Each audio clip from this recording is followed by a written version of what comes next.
손흥민이 리버풀과 경기에서 선제골을 터뜨리며 유럽 통산 200호 골을 달성했다. 손흥민은 스스로 월드클래스임을 증명했다.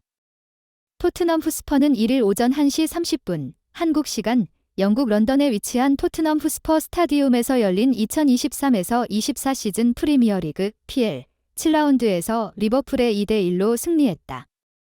이로써 토트넘은 무패 행진을 이어갔고 승점 17점으로 2위에 위치했다.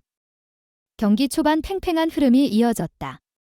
양팀 모두 높은 강도의 압박을 통해 주도권을 가져오려고 힘썼다. 하지만 변수가 발생했다. 전반 24분 커티스 존스가 이브 비수마와 충돌했다. 주심은 경고를 꺼내들었다. 비디오 판독 VAR 끝에 판정이 바뀌었다. 존스의 발바닥이 비수마의 정강이를 향했고 위험한 상황으로 이어졌다. 주심은 경고를 취소하고 퇴장을 선언했다. 수적 우세가 된 토트넘이 선제골을 터뜨렸다. 주인공은 손흥민이었다. 전반 35분 제임스 매디슨이 수비 사이로 스루 패스를 넣어줬고 히샬리송이 페널티 박스 안 왼쪽에서 패스를 건넸고 손흥민이 발을 갖다 대며 골망을 흔들었다. 토트넘이 앞선 채 전반이 종료되는 듯 했으나 전반 추가 시간 코디 각포의 골로 승부는 원점으로 돌아갔다. 전반은 1대1로 끝났다. 후반도 토트넘의 흐름이었다. 수적 우세를 활용해 적극적인 공격을 펼쳤다. 매디슨, 손흥민이 날카로운 슈팅을 때렸지만 알리송 베커의 선방에 막혔다. 리버풀에 한 번 더 악재가 찾아왔다. 후반 23분 디오구 조타가 데스티니 우도기에게 태클을 하면서 반칙을 범했다. 경고가 한 장 있던 조타는 경고 누적 퇴장을 당했다. 리버풀은 9명으로 싸우게 됐고 토트넘은 맹공을 퍼부었다.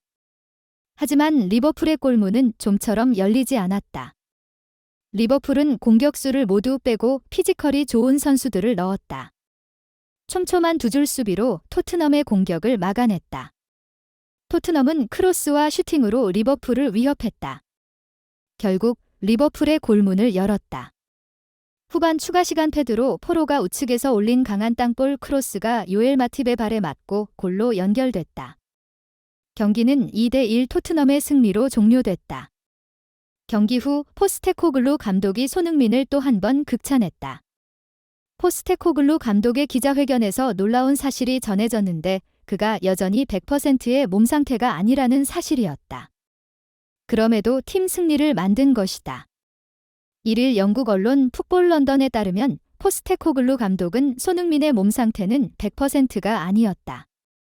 어제 그런 그와 이야기를 나눴는데 소니는 필사적으로 경기에 뛰고자 했다. 소니는 자신이 할 수 있는 것을 주려고 했고 실제로 해냈다. 결코 풀타임을 주지는 않을 작정이었고 60분 정도를 소화시킬 계획이었다라며 운을 뗐다. 이어 하지만 100%의 몸 상태가 아님에도 손흥민은 또 한 번 공격진을 이끌었고 전방에서 성실히 압박을 감행했다. 다시 한 번 득점을 해냈으며 주장으로서의 역할도 환상적이었다라고 덧붙였다. 경기 종료 후 영국 언론 이브닝 스탠다드는 손흥민에게 평점 8점을 매기며 쉽게 득점했다. 두 번째 골은 알리송의 선방에 막혔고 히샤를리송의 오프사이드로 인한 골 취소도 나왔다고 언급한 이후 멀티골에 가까운 활약이었다. 이제 손흥민은 윙포워드라기보단 엘리트 센터 포워드처럼 느껴진다면서 최전방 원톱으로 새로운 롤을 맡아 폭발적인 득점력을 뽐내고 있는 손흥민의 활약을 호평했다. 이외에도 영국 언론들 대다수는 평점 8점 이상의 높은 점수를 매기며 토트넘의 무패 행진을 이끈 손흥민의 활약에 대해 칭찬을 아끼지 않았다. 실제 손흥민은 올 시즌 해리 케인의 이적 이후 3라운드 벌리전부터 센터 포워드로 나서고 있다. 그리고 포지션을 왼쪽 윙포워드에서 센터 포워드로 바꾼 이후 벌리전 해트트릭을 시작으로 6라운드 아스널전 멀티골과 7라운드 리버풀전 골로 시즌 6호 골을 기록 중이다. 득점왕 경쟁에도 다시 불을 지폈다. 손흥민은 리그 득점 단독 2위 자리를 굳히며 울버햄튼전에서 침묵한 득점 1위 엘링 홀란드, 맨시티 8골을 2골 차로 바짝 추격했다. 앞선 아스널과의 리그 경기서 멀티골을 터뜨린 데 이어 난적 리버풀을 상대로 2경기 연속 득점포를 쏘아올리며 강팀을 상대로 더욱 강한 면모와 함께 물오른 득점 감각을 보여주고 있는 손흥민이다. 2021에서 22 시즌에도 득점포가 터지기 시작했을 때 무섭게 몰아치며 뜨거운 득점 감각을 보여줬던 손흥민이기에 홀란드와 함께 펼칠 올 시즌 득점왕 레이스에 많은 기대감이 쏠리고 있다. 동시에 이날 손흥민은 2가지 대기록을 남겼다. 프리미어리그 통산 109골로 맨유의 전설인 라이언 긱스와 함께 공동 27위에 올랐다. 올 시즌 PL의 레전드들을 차례로 넘어 그 자신이 새로운 전설로 향해 가고 있는 손흥민이다. 손흥민은 자타공인 월드클래스가 됐다. 높은 자리까지 오르기까지 그 뒤에는 손흥민의 노력과 아버지의 헌신이 있었다. 손흥민은 다른 선수들과는 다르게 축구선수 출신이었던 아버지에게 직접 훈련을 받았다. 손흥민의 아버지 손흥정은 기본기부터 차근차근 가르쳤다. 이후 동부고등학교에 진학했고 얼마 지나지 않아 대한축구협회 유소년 사업의 일환으로 함부르크로 떠났다. 어린 나이에 유럽에서 생활하며 손흥민이 한 단계씩 밟으며 성장했다. 손흥민은 2010에서 11 시즌 18세의 나이로 함부르크에서 프리시즌에 데뷔했고 곧 바로 프로 무대를 밟았다. 손흥민의 재능은 독일에서도 주목할 정도였다. 손흥민은 함부르크, 레버쿠젠 소속으로 5년간 분데스리가에서 135경기 41골을 기록했다. 손흥민은 마우리시오 포체티노 감독의 부름을 받아 토트넘의 유니폼을 입으며 PL에 입성했다. 이적 초반에는 좋지 않은 평가도 받았다. 터치가 부정확했고 움직임도 좋지 않았다. 하지만 손흥민은 부족한 부분을 보완해 나갔다. 결국 PL 탑급 윙어로 거듭났다. 손흥민은 해리 케인과 좋은 호흡을 보여주며 토트넘의 주득점원이 됐다. 2021에서 22 시즌엔 PL 득점왕을 차지했다. 토트넘은 부진했지만 손흥민은 막강한 득점력을 자랑했다. 손흥민은 23골을 터뜨리며 모하메드 살라와 함께 PL 공동 득점왕을 수상했다. 아시아 선수 최초의 5대 리그 득점왕이라는 기록을 세운 것, 손흥민은 월드 클래스 반열에 올랐다.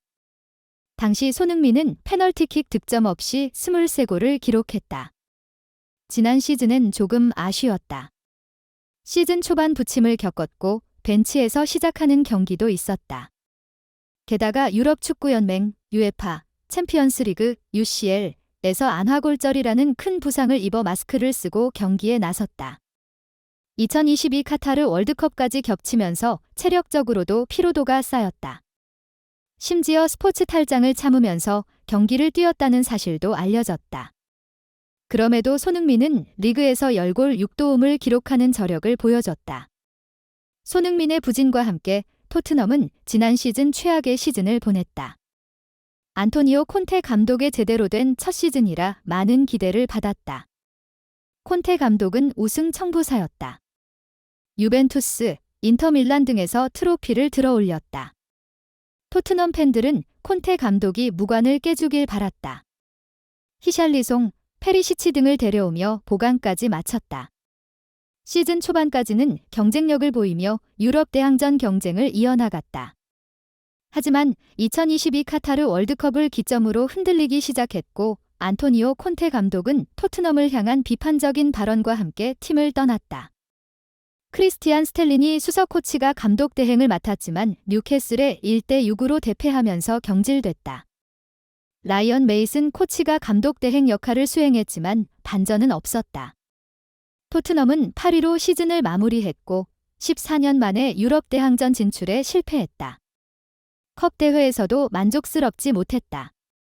토트넘은 FA컵과 UCL 모두 16강에서 탈락했고 카라바오컵은 32강에서 여정을 마쳤다.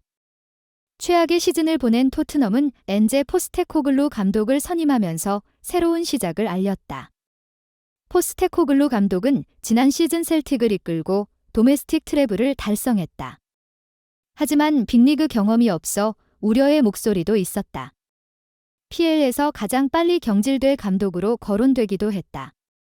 토트넘은 이번 여름 케인을 보냈지만 미키 반더벤, 제임스 메디슨 등을 영입했고 대한 클루셉스키, 페드로 포로 등을 임대해서 완전 이적시켰다. 포스테코글루 감독은 주장단도 새로 꾸렸다. 기존 주장은 위고 요리스였고 부주장은 해리 케인.